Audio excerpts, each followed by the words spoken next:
Hi, this is Soundarya. It's my video for Unacademy Starts Program 2024. In this video, I will continue my discussion on the exchange rate. So in the previous video, we discussed about the different exchange rate mechanisms we have, and we discussed market exchange rate system in detail, where we learned about depreciation, appreciation, and how importers and exporters are getting affected by that, and what are the market forces that is leading to depreciation, appreciation, etc. So in today's video, we will discuss about the managed exchange rate system. So how managed exchange rate system works, what is the role of RBI here, and what is mean by devaluation, how it is similar to depreciation, and what is mean by revaluation, and what is open market operations, why do we make sterilization following the open market operations, etc. So these things will cover a whole range of topics that you have to know under Indian economy. And in the second half of the video, I will take you through different exchange rate indices like purchasing power parity exchange rate. We have nominal exchange rate, real exchange rate, nominal effective exchange rate, okay, real effective exchange rate, and how these exchange rates are related to each other and why they are significant, etc. So I hope this session is going to be very interesting as well as informative for you. So without much delay, let's get into the topic now.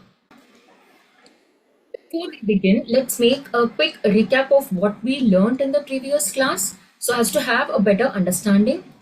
So we discussed about these things, right? So we began with exchange rate definition. So it is nothing but the rate at which the domestic currency is going to get exchanged for the foreign currency. So if I say $1 is 85 Indian rupees, it means that the value of Indian rupee with respect to dollar is 85. And if I say $1 has become 87 Indian rupees now, then it means that the exchange rate is increased and the value of Indian rupee with respect to dollar is decreased. Why? So we know that it can vary on a daily basis, even on an hourly basis also. How? It is because we follow floating exchange rate system, where the market forces like the demand and supply is going to determine my exchange rate. Demand and supply of what? As I told you, demand and supply of foreign currencies. Okay, in this example, let's take dollar. In the Indian economy is going to fix my exchange rate. So whenever the demand for dollar is increasing, in that case, rupee value is getting decreased, then we will have depreciation. So whenever demand for dollar is decreasing, we expect to have appreciation. But for a country like India, which is largely import dependent, this is something that is not likely to happen. Then what can happen? We can say for appreciation to happen, okay, we may expect the supply of dollars to get increased in the Indian economy. So whenever the supply of dollar is increasing, in that case, we will have appreciation. So we also learned that export and imports are the two main controlling factors for this depreciation and appreciation to happen. As imports, when imports get higher, the demand is going to be higher for dollars, and that is something which will lead to depreciation. Okay, that is higher imports. And whenever the exports are higher, this is going to increase the supply of dollars in the country, and that will lead to appreciation. So this is something we learned in the previous class. Today, we are going to learn in detail about the other supply side factors contributing to this depreciation and appreciation, other demand side factors contributing to this depreciation and appreciation in addition to exports and imports. Say for example, so whenever we have high inflow of foreign capitals into the country, okay, so especially foreign portfolio investments, when we have high banking capitals like NRIs, long-term bank deposits, okay, so whenever high banking capitals coming into the country, so we also expect the supply of dollar to get increased in addition to high exports. So this is also something can contribute to appreciation of Indian rupees. We can also make external borrowings that will also contribute to what? Increase in supply of dollars, and that can lead to appreciation. Okay, so talking about the demand side and the supply side factors of depreciation and appreciation. So first, let's talk about the depreciation. So talking about depreciation, the demand side factors, another one is the supply side factors. We know that whenever the demand for dollar is increasing, depreciation will happen. Whenever the foreign investments are going out of the country, whenever the banking capitals are going out of the country, or when we make payments, okay, of our debts. Okay, all these things are likely to do what? Decrease the supply of dollar. Okay, decrease the supply of dollar. So either the demand for dollar should increase or the supply of dollar should decrease to for the depreciation to happen. So this is about depreciation. And talking about the appreciation now on the similar lines. So for the appreciation to happen, how these demand and supply should be. Okay, so talking about the demand of dollars and talking about the supply of dollars. So for appreciation to happen, that is the value of Indian rupee should be greater than dollar. What is the condition that is underlying? So for a country like India, which is largely importing, we cannot expect our Indian rupees demand to go higher or the demand for dollars to go lower. Okay, because we are importing, and so basically we need more dollars for the input. So this is something which is not likely to happen. So we cannot expect the demand of dollar to go decrease. This is something which is possible. This supply of dollar is something which can lead to appreciation. So whenever the supply of dollars, okay, for the rupee value to appreciate, the supply of dollars should increase. So how the supply of dollar will increase? When we have more inflow of foreign capital, okay, when we have more inflow of banking capitals, so when we have more external borrowings happening, so all these conditions can favor the appreciation. So this is about floating exchange rate system. So why we have to learn this in detail now? It is because to understand its impact. So what is the overall benefit of having this type of exchange rate system? That is why we learned all these things now. It is because of the necessity to maintain the macroeconomic stability by cushioning economies from external shocks. Like to understand this, we have to get back to fixed exchange rate system for a minute. Under this fixed exchange rate system, we know that RBI is going to fix my exchange rate, right? So this is not something which is going to fluctuate on a daily basis or even on an hourly basis. It is something which is going to remain fixed. Although it has its own advantages of not getting fluctuated, as a result of which it can even have stable investments also, especially if the investors are wishing to make long-term investments. It has some disadvantages. Disadvantages in sense, it is not something which is going to give you a flexibility. Flexibility for what? Flexibility to alter the demand and supply according to the prices so as to balance the trade deficit, which is something is given by the floating exchange rate system. I will explain this with an example. So let's take the case of floating exchange rate system. Under the floating exchange rate system, if the rupee is getting depreciated, okay, the value of a rupee is getting depreciated, maybe from 83 to 85 rupees per dollar, in that case, my imports are going to become costly, right? So when imports are costly, the price of products are going to increase. That will obviously decrease my demand for the goods, imported goods, right? So in that case, what will happen? When the demand for imports decreases, imports will decrease. When import decreases, this can help us to balance the trade deficit. So what is trade deficit here?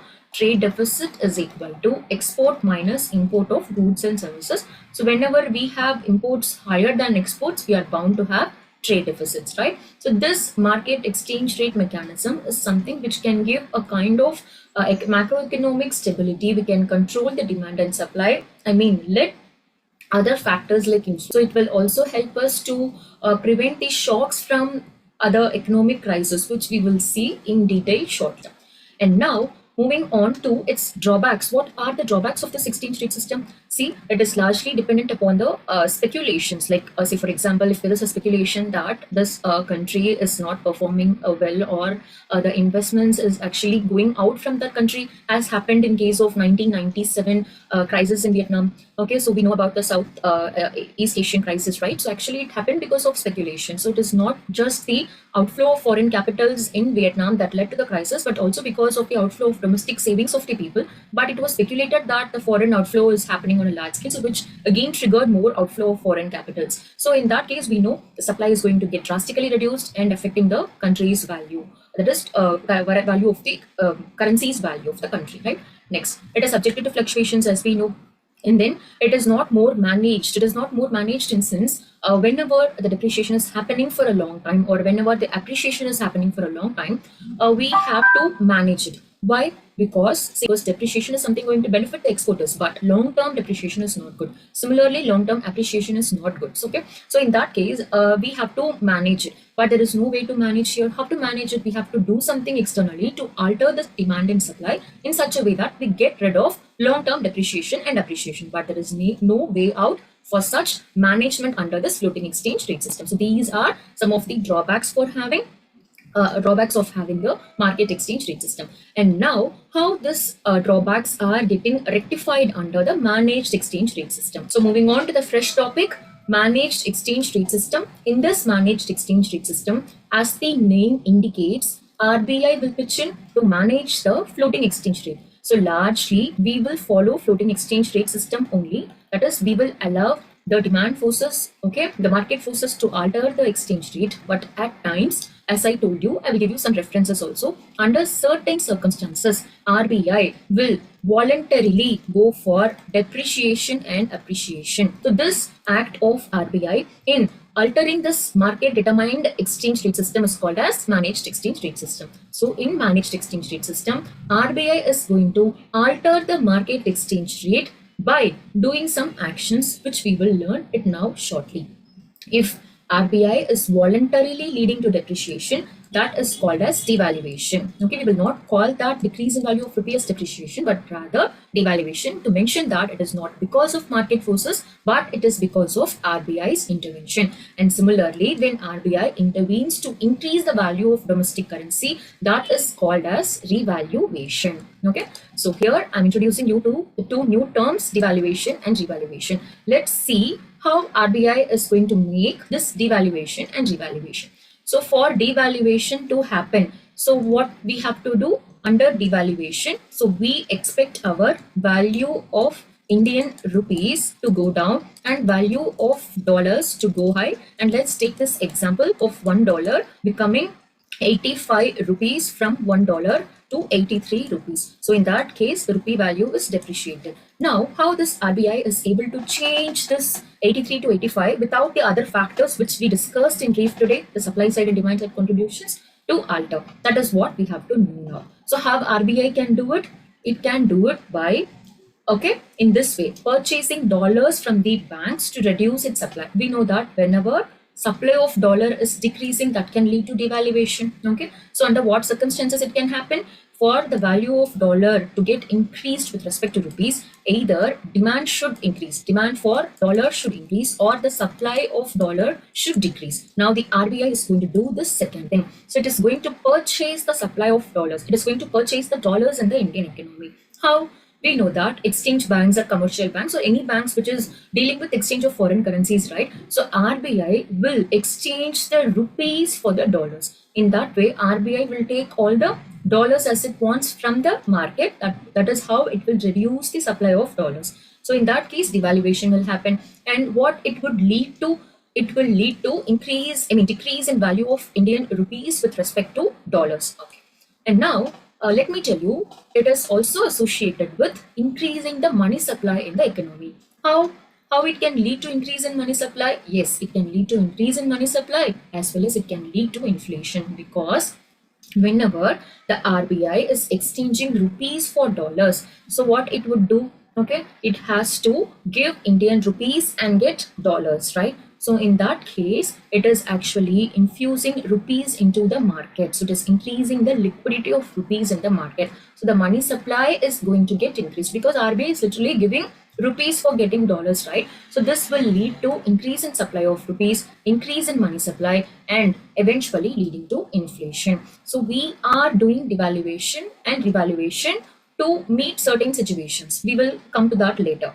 In that case, what if it is associated with increase in inflation? That is something not good for the economy, right? So RBI should take care of this also. It should devaluate, but at the same time take care of the inflation. So how it is going to happen? It is going to happen through open market operations. So under open market operations, RBI will, okay, exchange the government securities so as to decrease the money supply. So now RBI has given rupees to the banks. Now the banks have more rupees. This can lead to increase in money supply as well as inflation. Now the RBI should get back them from the banks. So literally RBI will purchase loans from the banks by exchanging the government securities. RBI will give government securities to the banks and get the excess rupees from them. Okay. So this kind of operation being done to reduce the inflation followed by the devaluation is something called as sterilization. So what is sterilization? Sterilization means following the devaluation, we are going for open market operation. So this is called as sterilization. So you have a previous year question based on that. So the previous year questions, which one of the following activities of the Reserve Bank of India is considered to be a part of sterilization? So it was asked in the year 2023. So conducting open market operations, oversight of settlement and payment systems, debt and cash management, regulating the functions of non-banking financial institutions. So the answer is conducting open market operation. Hope it is clear now. So if you have any doubts, please feel free to comment in the comment section. And now we are moving on to the revaluation. So it is opposite to devaluation. Here we are voluntarily increasing the value of Indian rupees so that we are having the appreciation artificially. So why the value should go higher from $1 equal to 85 rupees to $1 equal to 83 rupees. 83 rupees is something which is having higher value, right? So this is something which can favor my importers, because as an importer, for every dollar that I have to spend for my imports, I need only less rupees for getting that dollars. So this is something is called as revaluation. So yes. So we learned what is revaluation and devaluation. Now I will give you some instances where the RBI has actually went for this devaluation and revaluation in the past. So it was during this period, that is post 2003 to 4, we witnessed high supply of dollars into the Indian economy. The supply of dollars was very, very high. Okay, so it was not seen even before that period, and even after that period, we did not witness that much amount of inflow of foreign capitals into India. So it is because of so many reasons, like we opened up our economy, that is the impact of LPG reforms, which enabled us to give good returns to our investors, and comparatively, the global economy was not doing well, especially Eurozone was very new. It was just having some problems after its launch in 1990s. We had the other attractive investment destinations. So for example, the East Asia had to have some crisis after this Vietnam crisis triggered up in 1997. So obviously India and China were the most preferred destinations at that time, and that has led to the significant growth of even what we see in China today. It's because of the investments of that period, right? So similarly, it happened for India also. We witnessed large amount of inflow of foreign capitals into India. So this is something which can lead to appreciation of rupee, right? Yes, that happened. Appreciation is something which can benefit whom? Importers, but it affected our exporters significantly. Okay, now RBI had to intervene and go for devaluation so as to support our exporters. So RBI intervened quickly and did evaluation to overcome this situation. Fine. And what happened in 2008, post 2008, was exactly opposite to this condition. 2008, the global economy was witnessing slowdown, and it affected largely because of the US subprime crisis, right? This is called this global financial crisis.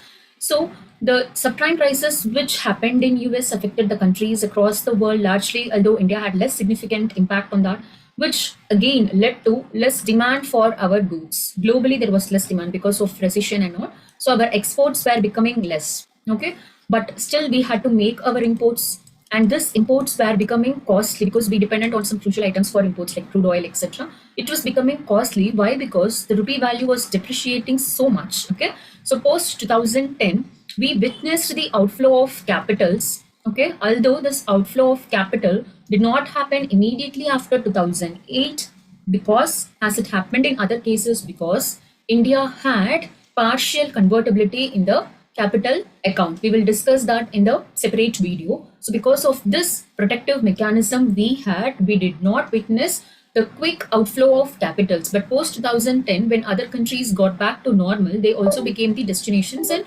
choices for the investors. So this led to slow outflow of capitals, and that reduced the supply of dollars. So in that condition, we had depreciation. So this depreciation was very severe. It was continuous for a long period of time. So that's why RBI intervened and went for revaluation. This ends our discussion about the floating exchange rate system. And now we will move on to a very interesting topic to learn different exchange rate indices. So starting with this purchasing power parity exchange rate. See, we know in market exchange rate system, $1 is equal to 70 rupees or 75 rupees, dependent on the demand and supply of foreign currencies, right?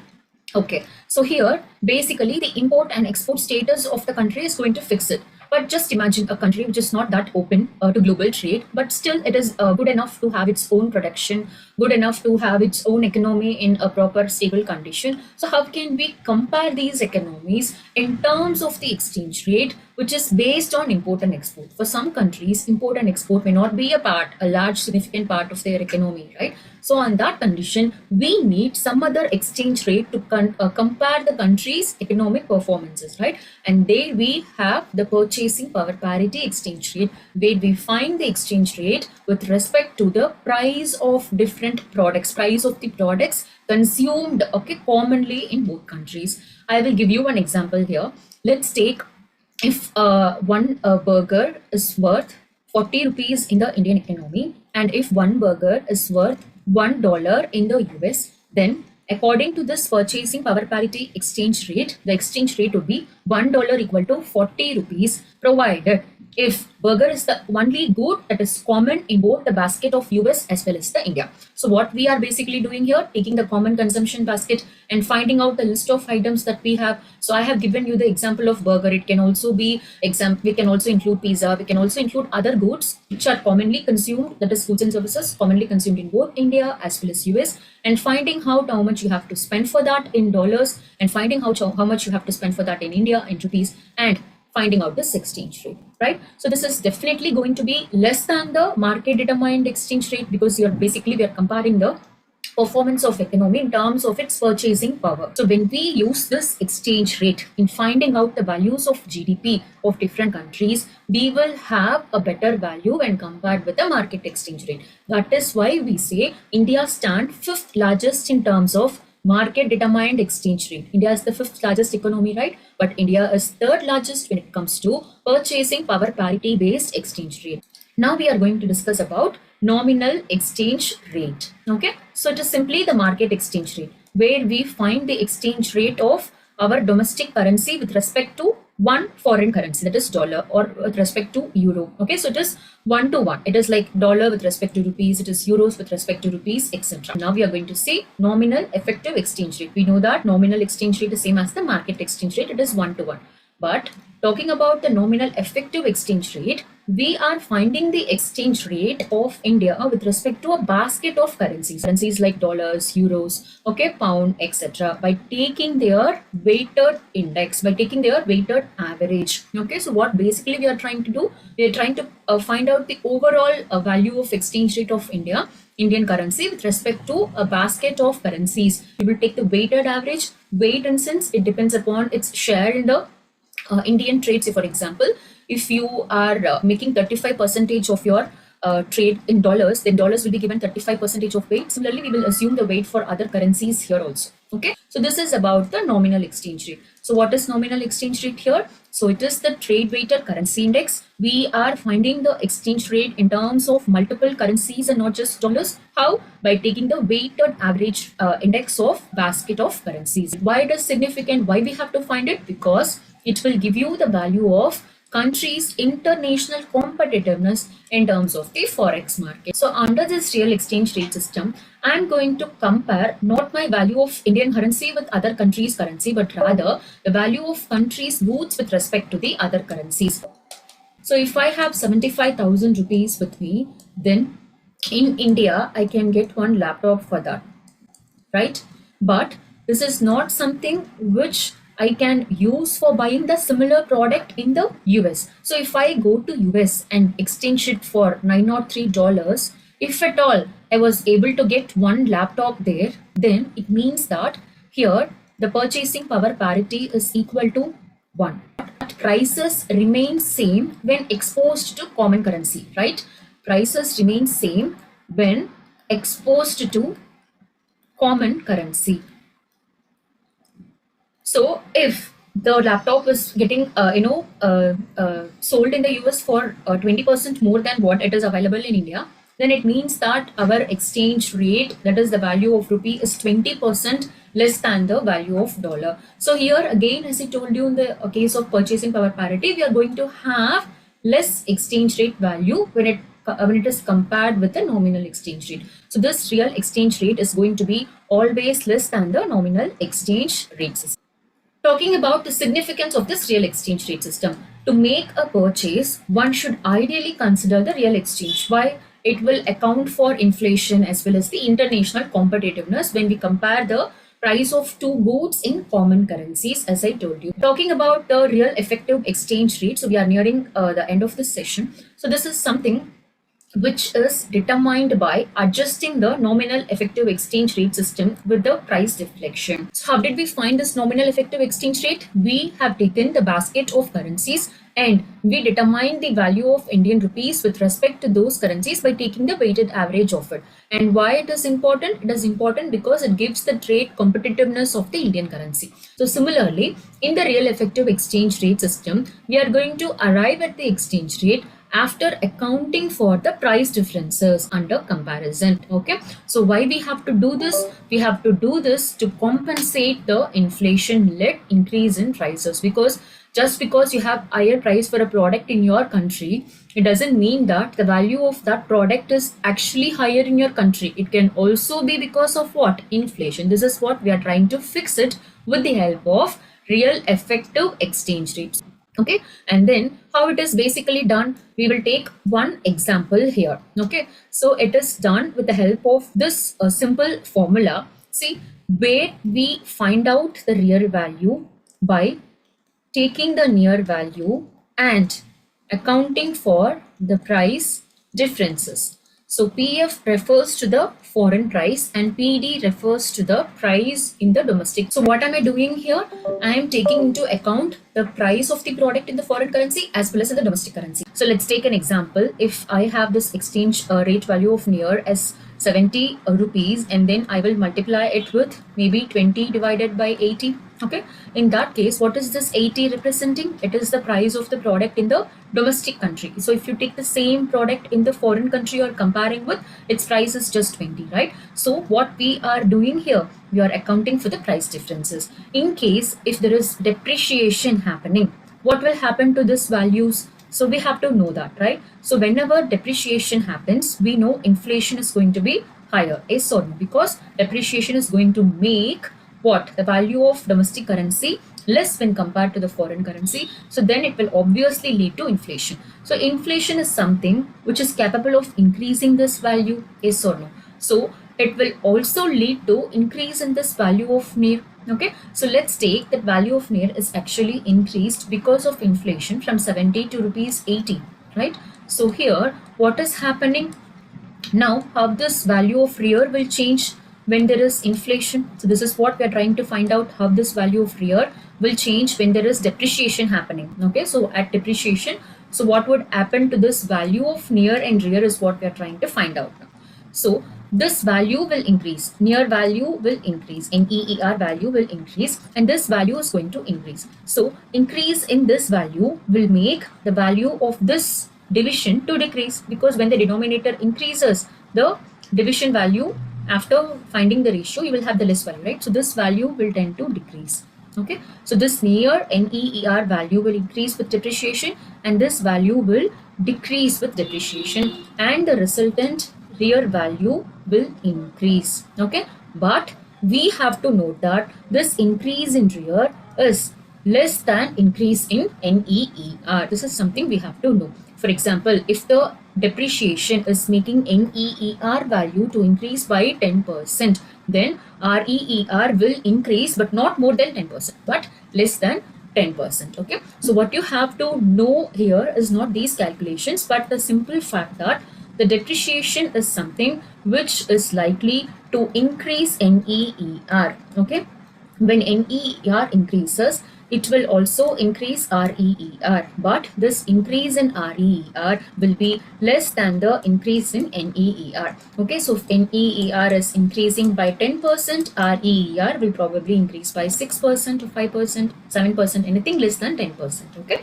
so that is why we have to know this, because it will be also asked in your prelims also. So whenever depreciation happens, which of the following is likely to occur? So it will lead to increase in nominal effective exchange rate, decrease in nominal effective exchange rate, etc. So you may also expect a question asking you to find out what would happen whenever the NEER value is increasing. So it will lead to increase in REER or decrease in REER, etc. Okay, so this is important, again significant, to find out this exchange rate index. Why? Because since this real effective exchange rate is less than the nominal effective exchange rate, RBI is actually paying attention to this while going for revaluation. Okay, so that is why this exchange rate is becoming important. In the next video, I will take you to the various factors which are affecting the exchange rate systems in detail. Okay, so we will discuss all these elements in detail and how it is affecting the other economic parameters also. So in today's class, we discussed in detail about managed exchange rate system. So we learned what is devaluation, how it is being done, what is open market operation and why it is needed, so how it is contributing to sterilization, etc. in the first half of the video. And in the second half of the video, we discussed about the exchange rate indices. We saw what is purchasing power parity exchange rate, nominal exchange rate, real exchange rate, okay, nominal effective exchange rate, real effective exchange rate systems, and how they are related to each other, why it is significant to know each of the exchange rates and which exchange rate is suitable for comparing the countries, economy, GDP, purchasing power, and so on. Right? And so in the coming videos, I will discuss more concepts related to this topic. And thank you so much for watching. Stay tuned for more updates. Thank you.